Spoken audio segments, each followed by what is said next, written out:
Welcome to AIIMS finder. आज का video हमारा old man at the bridge के ऊपर है। आईसीसी स्टोरी है क्लास 9th और 10th के लिए। Old man at the bridge की आज हम लोग इस वीडियो में समरी को डिस्कस करने वाले हैं। और basically old man at the bridge जो स्टोरी है वो लिखी है अर्नेस्ट हेमिंग्वे ने। चलिए यहाँ से अब स्टोरी को शुरू करते हैं।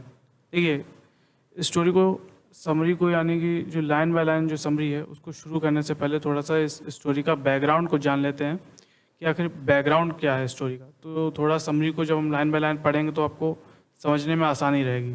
ठीक है, तो देखिए जो स्टोरी है ये वॉर के टाइम की स्टोरी है। और ये वॉर कहाँ पे हो रही थी? ये हो रही थी स्पेन में। ठीक है, ये स्पेन में वॉर हो रही थी। देखिए स्पेन एक यूरोपियन कंट्री है, तो थोड़ा पहले हम उसका एक जोग्राफिकल लोकेशन जान लेते हैं कि आखिर स्पेन एग्जैक्ट लोकेशन कहाँ पे है। ठीक है, तो देखिए, तो यहाँ पे हम जानते हैं ये देखिए धरती है और धरती में एग्जैक्ट लोकेशन कुछ यहाँ पे है स्पेन की। अभी मैं आपको दिखाता हूँ। देखिए ये रहा हमारा स्पेन और ये रहा स्पेन। ठीक है, तो इधर की ये पूरी स्टोरी है। यहाँ पे ये वॉर जो है ये स्पेन में हो रहा था, तो यहाँ पर की पूरी स्टोरी है। स्पेन में क्या हुआ था? सिविल वॉर हो गया था। अब वो सिविल वॉर कैसे हुआ था, क्यों हुआ था, वो मैं आपको आगे वाली स्लाइड्स में बताता हूँ। देखिए अब जो सिविल वॉर हुआ था स्पेन में वो क्यों हुआ था? देखिए हर कंट्री में दो तरीके की पॉलिटिकल आइडियोलॉजी रहती हैं। अब ये पॉलिटिकल आइडियाज़ की मैं बात कर रहा हूँ। ठीक है, पॉलिटिकल आइडियोलॉजी यानी पॉलिटिकल आइडियाज़। ठीक है, तो दो तरीके की पॉलिटिकल आइडियोलॉजी रहती हैं। अब जब इन दोनों पॉलिटिकल आइडियोलॉजी में कॉन्फ्लिक्ट हो जाए, ठीक है, कोई टकराव हो जाए या कोई एक पॉलिटिकल जो आइडियोलॉजी है दूसरी पॉलिटिकल आइडियोलॉजी पे अटैक कर दे, तो उस कंडीशन में क्या होता है? Civil war. ठीक है, जो सिविल वॉर यानी कि एक कंट्री में टकराव हो जाना दो पॉलिटिकल आइडियोलॉजीज़ का। ठीक है, तो उसको सिविल वॉर यानी कि गृह युद्ध। तो अब जान लिया कि सिविल वॉर कैसे हुई थी। दो पॉलिटिकल आइडियोलॉजी में कॉन्फ्लिक्ट के बीच में सिविल वॉर हुई थी स्पेन में। ठीक है, तो अब जानते हैं बेसिकली स्टोरी में क्या है सिविल वॉर से और इस बूढ़े व्यक्ति का क्या रोल है। ठीक है, देखिए अब जो ये स्टोरी है वो पूरी तरीके से रिवॉल्व होती है इस ओल्ड मैन के अराउंड में। ठीक है, ये जो ओल्ड मैन बैठा हुआ है ब्रिज के पास में, ठीक है, इस पूरे स्टोरी में इस बूढ़े व्यक्ति के अराउंड ये स्टोरी रिवॉल्व हो रही है। अब इस स्टोरी में है क्या? देखिए समझिए, पहली चीज़ निकल के आती है इस स्टोरी में, ये बूढ़ा व्यक्ति है, ये 76 साल का है। इसकी जो इसमें आपकी किताबों में जो एज लिखी है वो 76 ईयर्स है, यानी कि 76 साल का बूढ़ा व्यक्ति है। अब ये बूढ़ा व्यक्ति अपने जो नेटिव होम टाउन है यानी कि अपने घर से, अपने विलेज से, जो कि सैन कार्लोस है इसका विलेज, वहाँ से ये चलते हुए आता है 12 किलोमीटर और आके जिस जगह पे भी ये बैठा है यानी पुल के पास में बैठा है, तो इधर आके बैठ जाता है थका हारा। ठीक है, इस पुल को यहाँ पे आपके बुक्स में पॉन्टून ब्रिज कहा गया है। ठीक है, और यहाँ पे आके ये बैठ जाता है थका हारा। 76 साल का बूढ़ा व्यक्ति है, 12 किलोमीटर चल के आया हुआ था अपने घर से सैन कार्लोस, और यहाँ पे आके बैठ जाता है। अभी ये वहाँ से आया क्यों था अपने घर से? क्योंकि वहाँ पे सिविल वॉर हो रही होती है, इस वजह से वहाँ पे हैवी फायरिंग हो रही होती है। ठीक है, इस वजह से जो वहाँ पे आर्मी के जो लोग होते हैं वो इसे कहते हैं कि आप यहाँ से निकलिए। तो बाकी सब लोग जो होते हैं वो भी उन्हीं के साथ में ये भी निकल आता है। ठीक है, पूरे शहर खाली हो रहे होते हैं क्योंकि सिविल वॉर होने लगती होती है और हैवी फायरिंग हो रही होती है, तो इस वजह से ये वहाँ से चला आता है। अब जब ये आके यहाँ पे 12 किलोमीटर चल के चला आता है और यहाँ पे ये बैठ जाता है। अब यहीं पे एक सोल्जर होता है। देखिए सोल्जर और नरेटर एक ही पर्सन है, तो आगे जब हम लोग समरी को लाइन बाय लाइन डिस्कस करेंगे तो अगर वहाँ पे कोई नरेटर वर्ड आता है या सोल्जर आता है तो वो दोनों एक ही पर्सन है। ठीक है, इस चीज़ का ध्यान रखिएगा। फिर जब सोल्जर है यहाँ पे, तो जो सोल्जर है, देखिए इस पुल पे बहुत ज़्यादा भीड़ है। ठीक है, इस पुल पे बहुत ज़्यादा भीड़ है और इस पुल के उस तरफ, पुल के दूसरे छोर पे क्या है? एक ट्रक खड़ा हुआ है, जो ट्रक बार्सिलोना के लिए जाने वाला है। अब उस ट्रक में बैठने के लिए ही वो सब भीड़ वहाँ उस ट्रक की तरफ जा रही है। पर यहाँ पे सोल्जर जो होता है वो ये चीज़ ऑब्जर्व करता है कि हर कोई उस ट्रक में बैठने के लिए जा रहा है, पर ये बूढ़ा व्यक्ति यहीं पे बैठा हुआ है। क्या बात है? तो जो सोल्जर है तो बूढ़े व्यक्ति से यहाँ पे बातचीत होती है इसकी, यानी कि कन्वर्सेशन होती है। अब वो कन्वर्सेशन कैसी होती है, कैसी नहीं होती है, और क्या बूढ़ा व्यक्ति ट्रक में बैठकर बार्सिलोना के लिए जाता है, तो ये सब हम लोग आगे समरी में देखते हैं। तो चलिए यहाँ से अब हम लोग समरी को लाइन बाय लाइन पढ़ते हैं। देखिए, ओल्ड मैन्स मिसरेबल लाइफ।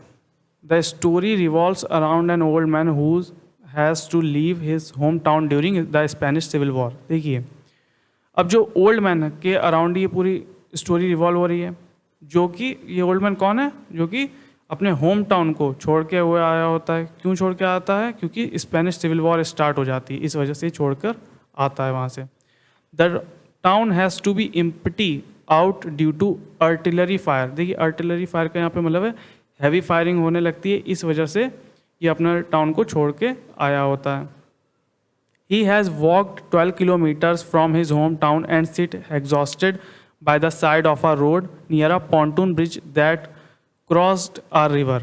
देखिए, अब ये 12 किलोमीटर चल के आया होता है अपने होम टाउन से और बैठ जाता है। जब 12 किलोमीटर चल के आया होता है तो ये बैठ जाता है वहाँ पे पुल के पास में और बहुत ही ज़्यादा एग्जॉस्टेड यानी बहुत ज़्यादा थके हाल में बैठ जाता है वहाँ पे, ठीक है। और ये वो पॉन्टून ब्रिज है जो कि रिवर के ऊपर बना है, ठीक है। ये वो ब्रिज है जो कि रिवर के ऊपर बना है, ठीक है। He is too tired to move and give up all his concern toward his animal restrict him from going further. देखिए, अब ये देखिए ये यहाँ पे अब ये स्टोरी यहाँ पे ये बता रही है कि ये जो देखिए जो थका है ये बूढ़ा व्यक्ति, ये दो वजहों से थका है।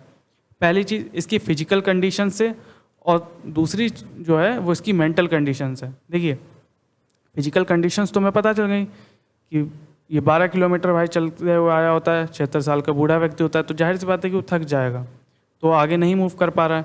पर इसके आगे मूव ना करने की जो दो वजह हैं। दूसरी क्या है कि ये देखिए ये इसके पास जानवर थे जो ये पालता था, पर जानवरों को वहाँ के जो आर्मी मैन होते हैं वो उन्हें रोक देते हैं कि आप जानवरों को नहीं ले जा सकते क्योंकि हैवी फायरिंग हो रही है और आप यहाँ से आगे अकेले ही जाइए, ठीक है। तो अपने जानवरों को वो नहीं लेके आ पाता है, इस वजह से वो थोड़ा और चिंता में होता है, उसे एक बात का स्ट्रेस होता है, ठीक है। तो इस वजह से वो आगे नहीं जा पा रहा है, वो बहुत बुरी तरीके से थक गया। तो उसके थकने की दो वजह हैं यहाँ पे। The young soldier's duty is to observe the approach of enemy and make sure that everybody has left the town.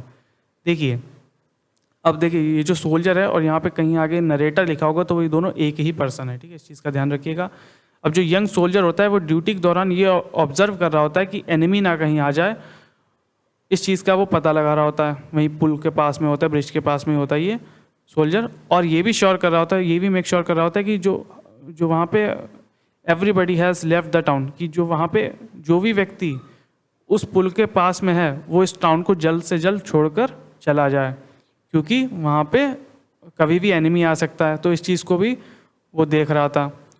तो ड्यूटी के दौरान ही वो यहाँ पे देखता है, आगे की लाइन्स में हम देखते हैं, when he sees him sitting at the same place while exploring the region he feels worried for him. देखिए, अब जब वो देखता है ये बूढ़े व्यक्ति को बैठे हुए सेम प्लेस पे, वो कहीं हिल डुल भी नहीं रहा है, सिर्फ बैठा हुआ है। वो तब बैठा हुआ है जब हर कोई उस ट्रक में बैठने के लिए जा रहा है और बहुत तेज़ी से आगे लोग बढ़ रहे होते हैं, पर बूढ़ा व्यक्ति वहीं पे बैठा होता है। तो इस चीज़ को देखकर तो जो सोल्जर होता है वो थोड़ा सा वरीड होता है कि क्या बात होगी, मतलब ये बूढ़ा व्यक्ति यहाँ पे क्यों बैठा है और बाकी सब लोग देखिए जा रहे हैं पर ये यहाँ पे बैठा हुआ है, तो क्या बात होगी। तो इसको देखकर थोड़ा सा वरीडनेस आती है उसके अंदर, तो उसे जानने की उत्सुकता होती है कि मतलब क्या है, क्या ये बैठा क्यों यहाँ पे। तो इस चीज़ को थोड़ा सा उसे वरीड लगता है, ठीक है, थोड़ी चिंता करता है उसके बारे में। आगे बढ़ते हैं, तो देखिए अगली बार स्लाइड्स में आते हैं हम लोग। तो देखिए, conversation between old man and the soldiers. The old man inform the soldiers that he had charge of 2 goats, a cat and 4 pairs of pigeons।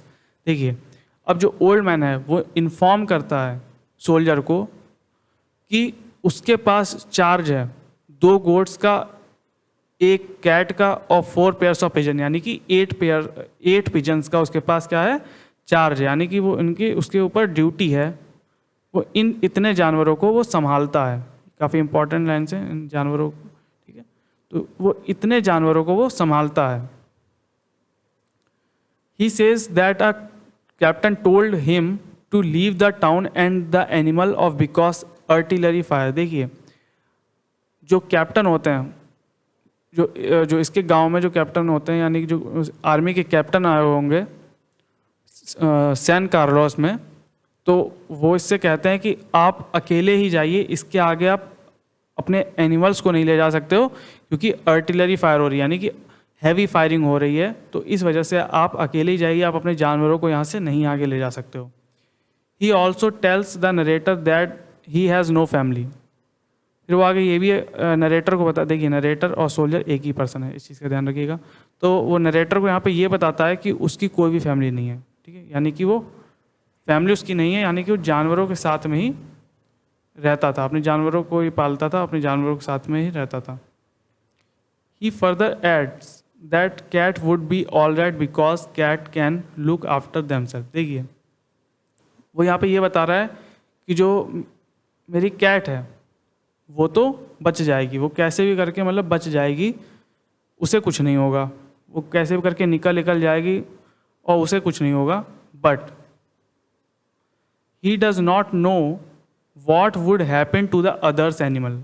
पर वो ये नहीं जानता था कि जो दूसरे एनिमल्स हैं उनके साथ में क्या होगा, ठीक है, वो बच पाएंगे कि नहीं बच पाएंगे, जो हैवी फायरिंग हो रही है उससे, ठीक है, कहीं एनिमी उसे मार ना दे उन जानवरों को, ठीक है। तो उसको दूसरे जानवरों की ज़्यादा चिंता हो रही थी। कैट के बारे में वो बेफिक्र था, वो कह रहा था कैट तो मेरी बच जाएगी। देखिए आगे बढ़ते हैं। Old man express gratitude towards the narrator when the soldier ask the old man about his whereabouts. देखिए जब सोल्जर उससे पूछता है कि तुम भाई मतलब कहाँ से हो, ओल्ड मैन से जब पूछता है कि भाई तुम कहाँ से हो, क्या यहाँ पे मतलब कर क्या रहे हो तुम, और यहाँ से जल्दी से आपको निकलना चाहिए, आपको थोड़ा मतलब जो सोल्जर है वो एक चिंता मतलब दिखाता है ओल्ड मैन के प्रति। तो इस चिंता को देखकर क्या होता है, ओल्ड मैन थोड़ा सा खुश हो जाता है, old man feels happy. He is grateful towards him and thank him many times. और ओल्ड मैन जो होता है वो उसको थोड़ा ग्रेटफुल दिखाता है उसकी तरफ और उसे बहुत बार शुक्रिया भी करता है। He feels guilty as he is not able to fulfil his duty of protecting the animal. देखिए यहाँ पे जो सोल्जर है वो अपनी ड्यूटी कर रहा था, उस बूढ़े व्यक्ति का हाल चाल ले रहा था कि आप ठीक हो, आपको कुछ चोट वोट तो नहीं लगी, मतलब इस सब चीज़ों के बारे में वो अपनी ड्यूटी को फुलफिल कर रहा था। सोल्जर की ड्यूटी यही होती है कि जो हमारे देश के नागरिक होते हैं उनका ख्याल रखना, तो वो अपनी ड्यूटी निभा रहा था। तो इस ड्यूटी को देखकर क्या होता है कि जो ओल्ड मैन होता है उसको थोड़ी गिल्टी फील होती है कि वो अपनी ड्यूटी नहीं कर पाया। नहीं, ओल्ड मैन की ड्यूटी क्या थी, अपने जानवरों को प्रोटेक्ट करना, ठीक है। तो इस ड्यूटी को ओल्ड मैन अपनी नहीं पूरा कर पाते, इस वजह से उसे थोड़ा गिल्टी फील हो रहा होता है कि मतलब मैं अपनी ड्यूटी को फुलफिल नहीं कर पाया और मैं अपने जानवरों को नहीं बचा पाया। फिर इस बात को कहकर जो नरेटर होता है फिर वो उसे थोड़ा कंसोल करता है। The narrator console him saying that his animal would be fine.